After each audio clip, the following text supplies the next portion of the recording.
हरे कृष्णा। तो ये राधा रमन जी का प्रकट स्थली है जहाँ पर राधा रमन जी प्रकट हुए थे। तो ये बहुत ही महत्वपूर्ण स्थान है और आज देव शयन एकादशी पे राधा रमन जी के दर्शन करने का मौका मिला। तो ये राधा रमन जी जो हैं बहुत ही प्रकट हुए थे। तो हमारे इस्कॉन गुरु परंपरा में सबसे महान आचार्य हैं श्रील गोपाल भट्ट गोस्वामी जी।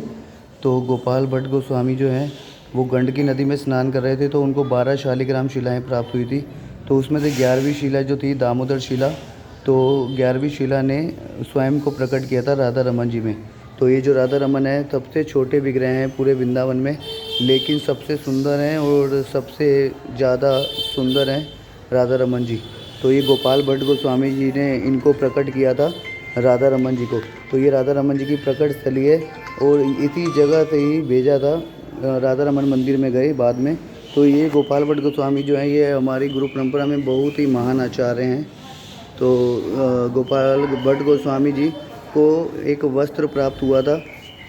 तो वस्त्र थे उनके पास, तो सिर्फ शालिग्राम शिलाएँ थी। तो वो वस्त्र जो मिला था तो उनके पास कोई भी भगवान की ऐसी मूर्ति नहीं थी जिसको वो वस्त्र पहना पाएँ। तो इतने में गोपाल भट्ट गोस्वामी सोने लगे।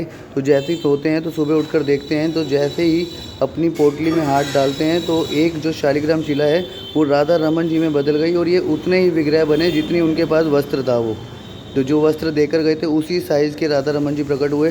तो उन्होंने जैसे ही देखा तो वो वस्त्र पहनाए तो वो राधा रमन जी थे। तो ये राधा रमन जी गोपाल भट्ट गोस्वामी जी की कृपा से प्रकट हुए। राधा रमन जी बहुत सुंदर हैं और देखा आपने पूरे वृंदावन में सबसे छोटे विग्रह हैं लेकिन सबसे सुंदर हैं। उनकी नज़रें भी कितनी तिरछी हैं लेकिन टेढ़े हैं, लेकिन सब भक्तों से बहुत अधिक प्रेम करते हैं श्री श्री राधा रमन भगवान की। और आज एकादशी के दिन कभी भी ऐसे सुंदर दर्शन करने का मौका नहीं मिला। आज